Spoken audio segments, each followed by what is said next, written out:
Hello everyone, welcome to our YouTube channel Shikshaalliance. Today we are going to start our daily current affairs session in which we will cover important news from several newspapers, PIB and various government sources. So let's begin our session. Our first topic is Littoria mira. तो हम जानेंगे लिटोरिया मीरा के बारे में. They are new frog species discovered recently in the rainforest of New Guinea. They are chocolate color. जो लिटोरिया मीरा है, अगर directly question पूछा जाए कि recently Litoria mira appears in news, ये क्या है? तो ये आपका फ्रॉग स्पीसीज है जिसको डिस्कवर किया गया है कहां से? तो रेन फॉरेस्ट है न्यू ग्विना का. ये चॉकलेट कलर के है. The name is inspired by the Latin adjective mirum which means surprise और strange, streaming from the scientist surprise in discovering an undescribed member of the predominantly Australian Litoria genus of tree frog.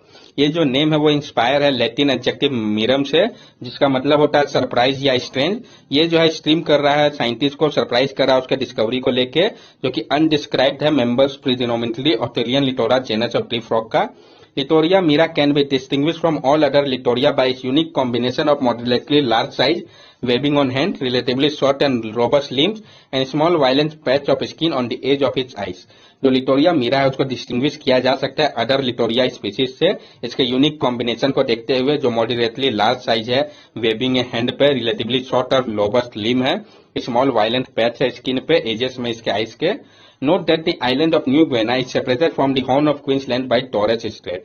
अब ये जो species है उसको पाया गया new गुइना पे, तो न्यू गुइना का भी लोकेशन इंपॉर्टेंट हो जाता है. तो जो न्यू गुइना है वो सेपरेटेड है हॉर्न ऑफ क्वींसलैंड से टॉरेस स्ट्रेट के द्वारा. तो किस स्ट्रेट से सेपरेटेड, ये इंपॉर्टेंट हो जाता है. ये आप देख सकते हैं इस स्पीसीज को. नेक्स्ट टॉपिक है हमारा H1N3 बर्ड फ्लू स्ट्रेन. जो H10N3 बर्ड फ्लू स्ट्रेन हम इसको जानेंगे.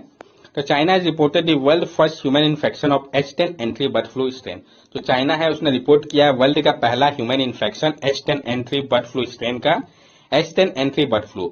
H10N3 is a type of bird flu or avian flu. These illnesses are common in world aquatic bird worldwide and can infect domestic poultry and other birds and animal species. जो H10N3 है ये एक type है bird flu का या avian flu का. ये जो इलनेस है ये जो इलनेस है ये कॉमन है वाइल्ड एक्वेटिक बर्ड्स पे पूरे वर्ल्ड पे, और ये इन्फेक्ट कर सकता है डोमेस्टिक पोल्ट्री को और अदर बर्ड्स या एनिमल स्पीसीज को. स्प्रेड और ट्रांसमिशन कैसे होता है H10N3 बर्ड फ्लू स्ट्रेन का? Infected bird shed avian flu in their saliva, mucus and poop, and human can get infected when enough of the virus get in the eyes, nose और mouth और is inhaled from infected droplet और dust. जो infected birds है वो shade करते हैं avian flu को अपने सलाइवा पे, मकस पे और पूप पे, और ह्यूमन जो है वो इन्फेक्टेड हो सकते हैं जब इनफ जो है वायरस का उनके आइस, नोज या माउथ पे वो इनहेल कर ले वो इन्फेक्टेड ड्रॉपलेट या डस्ट से, तो ह्यूमन बीइंग इन्फेक्ट हो सकते हैं. क्या ये चिंता का विषय है? The health authorities have played down the outbreak saying the case was a sporadic virus transmission from poultry to human and the risk of causing a pandemic was extremely low. जो हेल्थ अथॉरिटीज है वहां के, उनका कहना है कि ये जो आउटब्रेक है वो सिर्फ स्पोरेडिक वायरस ट्रांसमिशन के कारण हुआ है पोल्ट्री से ह्यूमन को, और जो रिस्क है पेंडेमिक में इसका क्रिएट होने का वो काफी कम है. लेकिन आप ट्रस्ट नहीं कर सकते क्योंकि ये मैटर चाइना का है. कोरोना वायरस का भी जब उत्पत्ति हुआ था तब ऐसे ही सोचा गया था, लास्टली पूरे वर्ल्ड में ये स्प्रेड हो गया, तो कुछ भी हो सकता है. H10N3 is a low pathogenic or relatively less severe strain of the virus in poultry and risk of its spreading on a large scale is very low. जो H10N3 जो है वो एक लो पैथोजेनिक और रिलेटिवली लेस सीवियर स्ट्रेन है virus का poultry का, और जो रिस्क है इसके स्प्रेड होने का लार्ज स्केल में वो काफी कम है. कैसे प्रिवेंट किया जा सकता है इसको? तो people should avoid contact with sick और dead poultry and avoid direct contact with live bird as much as possible. People को अवॉइड करना होगा कॉन्टैक्ट को सिक या डेड पोल्ट्री से, और अवॉइड करना होगा डायरेक्ट कॉन्टैक्ट लाइव बर्ड से जहां तक पॉसिबल हो सके. People must pay attention to food hygiene at the moment. People को हाइजीन पे ध्यान रखना होगा इस समय पे. People should wear mask and improve self protection awareness while constantly monitoring fever and respiratory symptoms. और पीपल जो मास्क पहने, इंप्रूव करे सेल्फ प्रोटेक्शन अवेयरनेस को और कॉन्स्टेंटली मॉनिटर करे फीवर को, रेस्पिरेटरी सिस्टम को, सिम्टम्स को. Different strain of the bird flu. जो अलग अलग स्ट्रेन बर्ड फ्लू के पाए जाते हैं. तो several strain of bird flu have been found among animals in China, but mass outbreak in human are rare. बहुत सारा स्ट्रेन है बर्ड फ्लू का जो कि पाया जाता है एनिमल्स में चाइना के, लेकिन जो मास आउटब्रेक है इसका ह्यूमन पे वो काफी रेयर है. The last human epidemic of bird flu in China occurred in 2016 to 2017, while the H7N9 virus. जो लास्ट ह्यूमन एपिडेमिक था बर्ड फ्लू का चाइना पे वो आपका लेट 2016-2017 के दौरान था, जो H7N9 वायरस के कारण हुआ था. H5N9 is a subtype of influenza A virus, also known as bird flu virus. while H5N8 only present a low risk to human, it is highly lethal to wild birds and poultry. जो H5N8 है वो एक सब type है influenza ए virus का, जिसमें कि हम बर्ड फ्लू वायरस भी कहते हैं। H5N8 जो है वो ओनली प्रेजेंट जो है इसका बहुत कम रिस्क है ह्यूमन के लिए, लेकिन ये बहुत ज्यादा खतरनाक है वाइल्ड बर्ड्स और पोल्ट्री के लिए। In April, a highly pathogenic H5N6 avian flu was found in wild birds in northeast China, Shenyang city. और अप्रैल में last highly pathogenic H5N6 avian flu को पाया गया था वाइल्ड बर्ड्स में नॉर्थ ईस्ट चाइना के शेनियांग सिटी पे। क्लासिफिकेशन ये कैसे होता है? Influenza virus are classified into subtype based on 2 surface protein, haemagglutinin HAN, neuraminidase Na. For example, virus that has HH7 protein and Na9 protein is designated as subtype H7N9. ठीक है, तो जो influenza का virus होता है उनको classify किया जाता है 2 सब टाइप में जो प्रोटीन है उसके अनुसार, एक आपका हेमाग्लूटिन HA और दूसरा आपका न्यूरामिन्स Na। तो इस कारण जो वायरस है जिसमें हेमाग्लूटिन 7 और Na9 होगा तो उसको कहा जाएगा H7N9। नेक्स्ट टॉपिक है हमारा NCPCR, national commission for protection of child right. हम जानेंगे जो नेशनल कमीशन है प्रोटेक्शन ऑफ चाइल्ड राइट के लिए, इसके बारे में और क्यों न्यूज में है, सब सारे फैक्टर देखेंगे। Supreme Court is show motto examining ways to protect children who have suffered personal loss and trauma due to pandemic.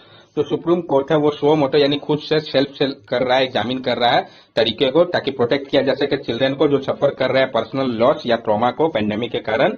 In this regard the court directed is centre to state welfare measures for the children orphan by the pandemic. और इस regard में court ने direct किया centre को, state welfare major को children के लिए जो कि ऑर्फेंड हो गए इस पेंडेमिक के दौरान। NCPCR and the state were also asked to compile data identifying children in need of immediate care. और जो national commission for protection of child right और स्टेट है उनको कहा गया कि वो कंपाइल करे डाटा को, आइडेंटिफाई करे चिल्ड्रन को जिनको आवश्यकता है इमीडिएट केयर का। Based on Bal Swaraj and online tracking portal, NCPCR made the following submission. जो बेस्ड है बाल स्वराज जो कि एक ऑनलाइन ट्रैकिंग पोर्टल है, NCPCR ने फॉलोइंग सबमिशन किया है। Nearly 10,000 children in the country are in immediate need of care and protection. NCPCR के अनुसार क्या है, अभी नियरली 10,000 चिल्ड्रन है कंट्री में जिनको इमीडिएट आवश्यकता है केयर और प्रोटेक्शन का। They include children age between 0 to 17 orphan और abandoned during the COVID-19 pandemic since मई 2020। इसमें चिल्ड्रन जिनका एज 0 से 17 तक है वह ऑर्फेन या अबेंडेंड चिल्ड्रन है COVID-19 पेंडेमिक कारण जिसको छोड़ दिया गया मार्च 2020 से, उनको कंसीडर किया गया है। These children ran a high risk of being pushed into trafficking and flesh trade. ये जो चिल्ड्रन है इनके लिए काफी ज्यादा खतरा बढ़ गया है ट्रैफिकिंग का या फ्लेश ट्रेड का। नीड फॉर स्पेशल अटेंशन, क्यों आवश्यकता है स्पेशल अटेंशन का? The cataclysmic COVID-19 pandemic devastated the vulnerable section of society. There are a number of children who have become orphaned due to the demise of either the breadwinner of the family or both their parents. These children need immediate and special attention from the authorities. जो कैटाक्लिस्मिक कोविड-19 pandemic डिवास्टेट कर दिया vulnerable section of society को, जो number of children है जिन्होंने जो कि orphan हो गया है, चाहे डिमाइस हो गया, आइदर ब्रेड विनर जो है उनके फैमिली का उन्होंने खो दिया है वो दोनों ही पेरेंट्स को, तो वैसे चिल्ड्रन को आवश्यकता है इमीडिएट और स्पेशल अटेंशन का अथॉरिटीज से। NCPCR, National Commission for Protection of Child Right, set up in March 2007 under the Commission for Protection of Child Right Act 2005. जो NCPCR है इसको सेटअप किया गया है मार्च 2007 में, जो commission for protection of child right act 2005 है उसके अनुसार। It works under the administrative control of ministry of women and child development. ये काम करता है, एडमिनिस्ट्रेटिव कंट्रोल करता है ministry of women and child development के अंतर्गत। The commission mandate is to ensure that all law, policy, programme and administrative mechanism are in consonant with the child right perspective as enshrined in the constitution of India and also the UN convention of right of the child. ये जो commission है ये mandate करता है, ensure करता है कि जो सारे लॉज है, पॉलिसीज है, प्रोग्राम है, एडमिनिस्ट्रेटिव मैकेनिज्म है वो चाइल्ड राइट के पर्सपेक्टिव के अनुसार होना चाहिए जो कि कॉन्स्टिट्यूशन ऑफ इंडिया में मेंशन है, और UN convention of the right of child को ध्यान में रख के होना चाहिए। Under the RT Act 2009, the NCPCR can inquire into complain about violation of law. जो RT Act 2009 है उसके अनुसार जो NCPCR है वो इंक्वायर कर सकते हैं कंप्लेन को वायलेशन ऑफ लॉ के मैटर पे, समन कर सकते हैं इंडिविजुअल को, डिमांड कर सकते हैं एविडेंस को, सीक है मैजिस्ट्रियल इंक्वायरी कह सकते हैं, फाइल ए रिट पिटीशन इन दी हाई कोर्ट और सुप्रीम कोर्ट, एक रिट पिटीशन फाइल कर सकते हैं हाई कोर्ट या सुप्रीम कोर्ट में। Approach the government concern for prosecution of the offender, approach कर सकते हैं गवर्नमेंट कंसर्न के पास प्रोसिक्यूशन के लिए ऑफेंडर का। Recommend interim relief to those affected, और रिकमेंड कर सकता है इंटरिम रिलीफ को जो इन्फेक्टेड है इनसे। इसका कंपोजिशन क्या है, तो this commission has a chairperson and 6 member of which at least 2 should be women. ये जो कमीशन है इसमें चेयरपर्सन और उसके साथ 6 मेंबर होने चाहिए, जिसमें कम से कम 2 वुमेन मेंबर होने चाहिए। All of them are appointed by central government for 3 year, और ये सारे को जो है अपॉइंट किया जाएगा सेंट्रल गवर्नमेंट के द्वारा, 3 साल का टेन्योर होगा। The maximum age to serve in commission is 65 year for chairman and 60 year for member, और जो मैक्सिमम एज है सर्व करने के लिए कमीशन पे वो 65 ईयर है चेयरमैन के लिए और 60 ईयर्स है मेंबर्स के लिए। नेक्स्ट टॉपिक है हमारा आईपीओ ग्रे मार्केट। तो हम जानेंगे आईपीओ ग्रे मार्केट है क्या, आईपीओ होता क्या है। Paytm stock has risen from 11,500 to 21,000 in 4 days in grey market. तो पेटीएम का स्टॉक है उसने राइज किया है 11,500 से 21,000 को सिर्फ 4 दिन में ग्रे मार्केट में, ये करोड़ में है। This is the response to Paytm announcement that it will bring an initial public offering worth $3 billion later this year. ये रिस्पॉन्स में था, पेटीएम ने जब अनाउंस किया था कि वो लाएगा इनिशियल पब्लिक ऑफरिंग $3 बिलियन का लेटर इस साल। What is an IPO grey market, ये आईपीओ ग्रे मार्केट है क्या। Generally, when company wish to raise funds to fuel their growth, they sell a part of their stock on the stock market. This process is called initial public offering or IPO. Generally जब company चाहते हैं fund को raise करना ताकि वो अपने growth को बढ़ा सके, तो वो क्या करते हैं, सेल कर देते हैं कुछ पार्ट को अपने स्टॉक का स्टॉक मार्केट में। इसी प्रोसेस को इनिशियल पब्लिक ऑफरिंग या आईपीओ कहते हैं। But an IPO grey market is an unofficial market where IPO shares और application are bought and sold before they become available for trading on the stock market. लेकिन IPO grey market जो है ये एक unofficial market होता है जहां पे आईपीओ शेयर या एप्लीकेशन जो है वो खरीदा या बेचा जाता है ट्रेडिंग होने से पहले स्टॉक मार्केट में। It is also termed as parallel market और an over the counter market. इसको पैरेलल मार्केट या ओवर द काउंटर मार्केट भी कहते हैं। Since it is unofficial, inevitably there are no regulations that govern it. The Security and Exchange Board of India Stock Exchange and brokers have no part to play in it. These transactions are undertaken in cash on a one-to-one basis. ये unofficial है, inevitable है, इसलिए कोई regulation नहीं है जो इसको govern करता है। तो security and exchange board of India से भी स्टॉक एक्सचेंज और ब्रोकर्स है उसका कोई भी रोल नहीं है इसमें। ये जो ट्रांजैक्शन है वो कैश में होता है और 1/1 बेसिस होता है।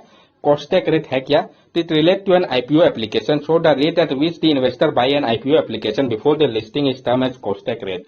ये जो है रिलेट करता है आईपीओ एप्लीकेशन से, जो रेट होता है जिसमें इन्वेस्टर बाय करते हैं आईपीओ एप्लीकेशन को लिस्टिंग होने के पहले, उसी को कॉस्टेक रेट कहते हैं।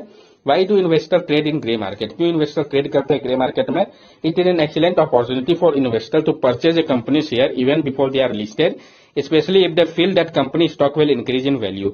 ये एक एक्सीलेंट अपॉर्चुनिटी होता है वैसे इन्वेस्टर के लिए कि वो परचेज करे कंपनी को शेयर को लिस्ट होने के पहले। ये उनको एक अपॉर्चुनिटी देता है जो स्टॉक का वैल्यू है इंक्रीज करेगा फ्यूचर में, उससे उनको एक अपॉर्चुनिटी क्रिएट हो जाता है। If an investor had missed the deadline for the IPO application or wishes to buy more share, then they can approach the IPO grey market. और अगर इन्वेस्टर मिस कर देते हैं डेडलाइन को आईपीओ एप्लीकेशन का और चाहते हैं बाई करना मोर शेयर, तो अप्रोच कर सकते हैं आईपीओ ग्रे मार्केट के लिए।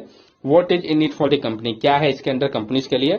तो for companies the grey market is a great way to know how the demand for their share is and how the company share might perform when it is listed. Company के लिए ये जो grey market है ये एक अच्छा तरीका है जानने के लिए, समझने के लिए कि क्या डिमांड है उनके शेयर का और किस तरीके से कंपनी का शेयर जो वो परफॉर्म करेगा जब ये लिस्ट हो जाएगा, तो उससे उनको कैसा आइडिया मिल जाता है। Apart from that N IPO grey market could be used to gauge how the company stock will perform when it is listed। और इसके अलावा जो आईपीओ ग्रे मार्केट है वो एक गॉज के तौर पे काम करता है जो कंपनी का स्टॉक किस तरीके से परफॉर्म होगा जब ये लिस्ट हो जाएगा तो। लेकिन इससे रिलेटेड कुछ चिंता भी होगा, तो क्या है कंसर्न हम ये देखेंगे।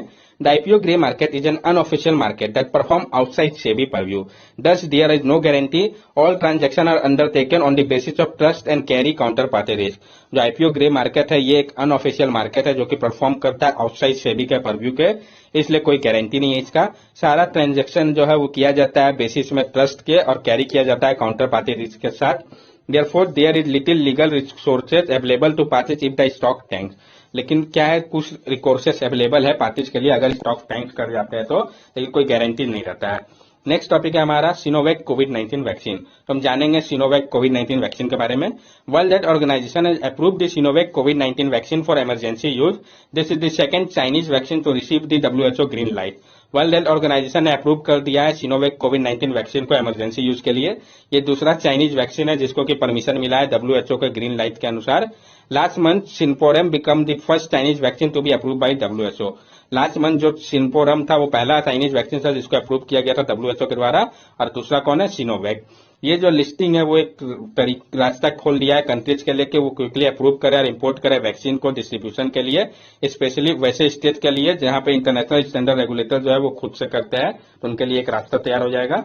नेक्स्ट टॉपिक है हमारा यूएन स्पेशल रिपोर्टर्स। तो हम जानेंगे यूएन स्पेशल रिपोर्टर्स के बारे में। They are independent expert working on behalf of United Nation. जो यूएन स्पेशल रिपोर्टर्स होता है वो इंडिपेंडेंट एक्सपर्ट होता है जो कि काम करते हैं बिहाफ में यूनाइटेड नेशन के। They work on a country or the thematic mandate specified by United Nation Human Right Council. ये वर्क करता है कंट्री पे या थीमेटिक मैंडेट पे जो कि स्पेसिफाई किया गया हो United Nation Human Right council के द्वारा।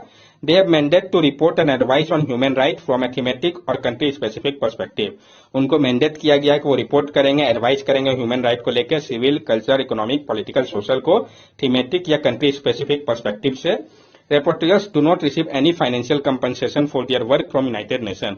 और ये जो रिपोर्टर्स होते हैं उनको कोई भी फाइनेंशियल कंपनसेशन नहीं प्रोवाइड किया जाता उनका वर्क के लिए यूनाइटेड नेशन से।